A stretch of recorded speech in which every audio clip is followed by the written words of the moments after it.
So we all know that buying a guitar can be expensive, like really expensive. Now, when I talk about guitars in this video, I'm talking about the kind of guitar that you can buy, but you don't have to replace anything afterwards. Now, the rule of thumb, kinda, with these kind of guitars is that by the time you get into that price range, most people have spent, a paycheck or like monthly rent on a guitar that's good enough. And once you start talking about like special body styles or custom appointments, that goes up really high, really fast. Some of these things cost like as much as an auto loan, and I'm not even joking. Seriously, my auto loan is like $8,000, and there's guitars that are for sale for as much and more than that. I'm talking about so far is like standard production models like Stratocaster types and Les Paul types, SG types.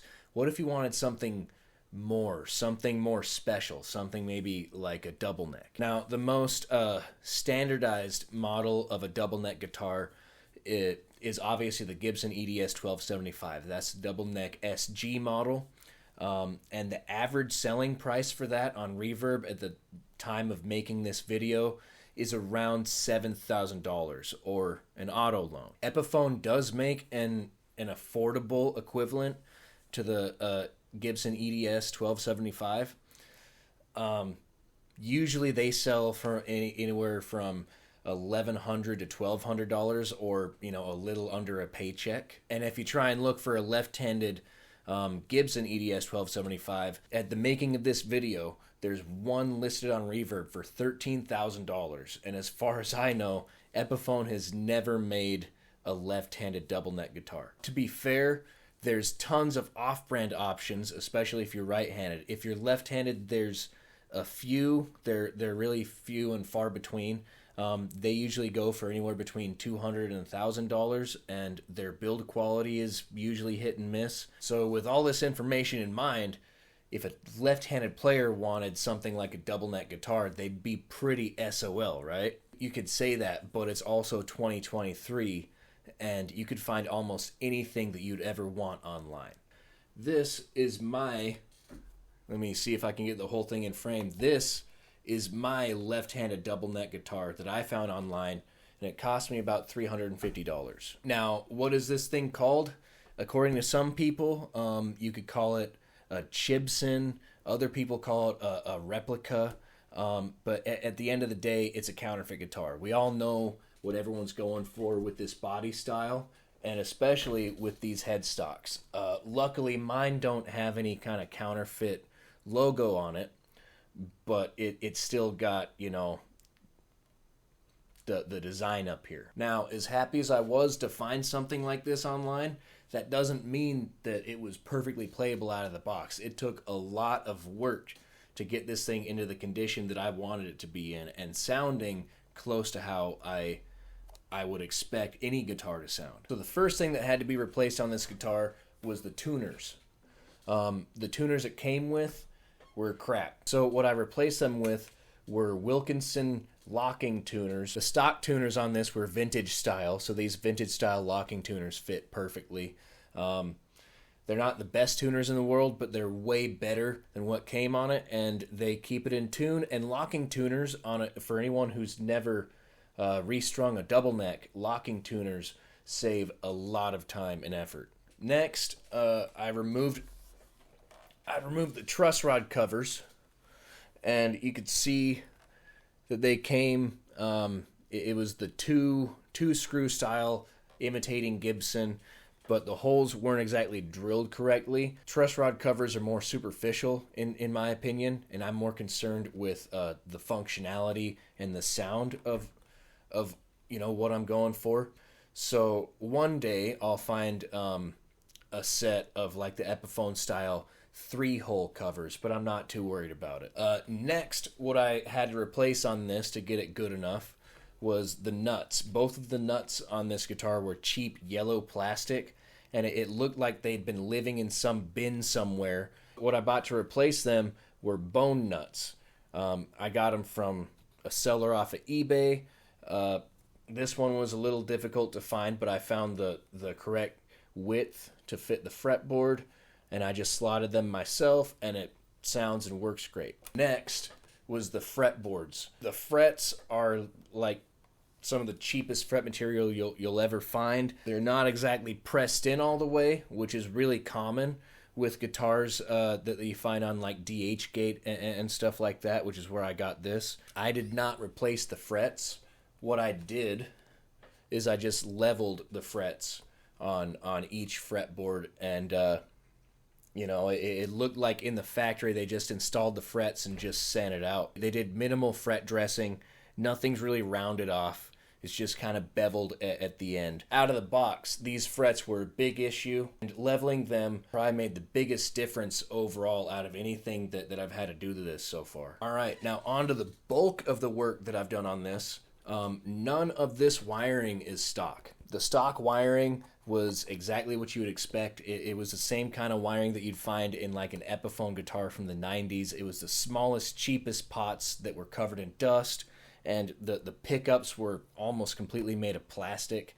The wiring scheme was even, this is supposed to switch between the necks, and this is supposed to switch between the pickups. I don't think I could even get one pickup at a time to play on this. And speaking of that, I even had to make my own switch. So this is a regular Switchcraft switch right here. This is the kind of switch that I have installed. Now what you'll see here is that there's kind of a lug for an in and an out, and you can split these so you can have two separate outs or ins, or you could flow the signal is supposed to flow through the switch, and you can set it to flow any way that you want, within reason. And then there's the ground right here, obviously. To switch in between these two necks, you're supposed to carry the flow of each pickup individually through the switch. This switch alone doesn't have enough lugs to accommodate 4 pickups. So what I had to do is I had to take 2 of these and then kind of splice them together. What I did is I took these screws out, and then I took all the components except for the frame out of one of these switches, and then I put it back together with all the parts from one switch on one side and all the parts from the other switch on the other side. And now I have one switch that selects between... Now I have one switch that selects between 2 sets of pickups. And to be fair, Switchcraft does make a switch that's exactly what I made, but they sell it for about $35. And I thought I'd save a few bucks by just making one of my own. The switches that I used to make this little double neck switch were not Switchcraft, but they were the same style. But this is a Switchcraft switch. These are identical sets of humbuckers. I got them through a seller on eBay called Guitar Madness. They're not DiMarzios or anything, but they're pretty good. They're ceramic magnets. It's called the 1984 set, and it looks pretty enough and it functions pretty enough. The bridges that came with this were horrible. They were made out of like pure melted down tin cans. It looked like they had bladed the bridge and then drilled the holes for the studs, and it was just ugly and rough and horrible sounding, horrible feeling. So this bridge in the 6-string neck is a Tone Pros. It's one of the cheaper Tone Pros, but it's still miles better than what came on this. And this 12-string bridge I got off of Amazon. It's probably Chinese made, but I could tell through the pictures it was better quality than what came on this, and it sounds better, intonates better. And then these claw tail pieces, they're still the same really cheapo parts that came on this. I'm not too worried about replacing them, but I probably will at some point with, probably some gold-plated brass. I don't know if you can see here, but the tailpieces used to be farther back. That's probably one of the only changes that I made to this that was purely aesthetic, was scooting these claws forward. And you could probably see that they're not perfectly level. When I replace them with the brass ones, I'll fix that. So after all that hoopla with the switch, it's important to note that this guitar came to me with 2 of these switches. And I don't even remember how they wired it. Each set of pickups was going through one of these switches. Each volume turned each neck on and off, but I think there might have been 3 volumes in one tone, so I think it might have been a master and then 2 individuals. It was not good wiring, and that's a really good reason to replace it. Other than that, the only real work that I've done on this is I moved the strap button from here down to here, and that's just something. This is my second double neck, and it's just something that I learned early on. If you have your strap button all the way up here, the neck dive really works against you. So if you move it down, it balances the guitar better. And the fit and finish on this guitar is not the best. It's not the best in the world. It's not the worst I've seen by far. I think the worst fit and finish that I've seen was the first guitar that I painted myself. That was pretty horrible. And this is a couple steps up from that. They didn't really... Whoever painted this didn't mask off the fretboards as well as they could. They even got some paint on both fretboards in the same spot.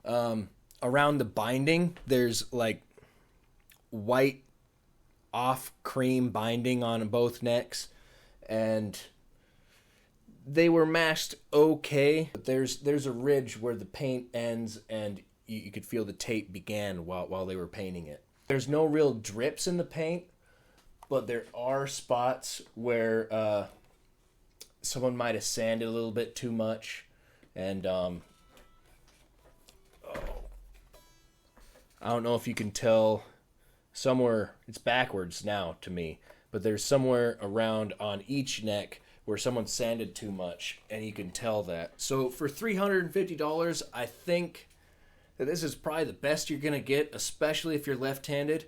And for what I wanted, it fits the bill for now. Now, the point of this video is not to say that all expensive guitars are bad, or that you can finesse a cheap guitar into performing or sounding just as good as an expensive guitar, or even that after a certain price cap, you shouldn't buy anything. If you have the money, go ahead and buy whatever you want.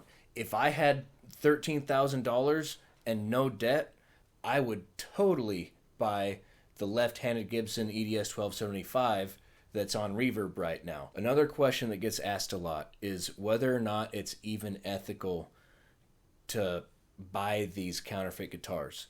And it's a difficult question to answer. I'm pretty sure that legally you can buy them, but you can't resell them in the US because it's copyright infringement. Now, would I go out and would I buy a counterfeit Gibson Les Paul? Probably not. I'm not the biggest fan of Gibson as a company. I do own a Gibson Les Paul. My Les Paul is good enough. I don't feel like I need any other Les Pauls, especially not bad enough to buy a cheap imitation. I think at a certain point, you're not necessarily justified in buying a counterfeit guitar. But if you're a left-handed player like me, and you're looking for something special like a double neck, and no one's selling except for the counterfeit makers, then that kind of puts you in a position where your only option is the ethical gray area. Now, if Gibson or Epiphone were offering a left-handed double neck or something like that, something I was looking for $1,000 or even $2,000, I'd steer away from the counterfeit options of what I just showed you. But they're not offering that, so I was kind of forced into buying what I bought. And I'm actually happy with it. It's 5% the cost, and I probably put just as much as I spent on it into it with the pickups and hardware and time spent. And it performs just good enough. It's nothing spectacular, it's nothing too disappointing, and it's an option that I wish actual guitar companies would offer, especially for left-handed players, is something more out of the ordinary, but at a realistic price. And after all that, that's why I'm happy that I bought a Gibson. Thank you for your time. Leave a like or a comment or subscribe or something. See you later.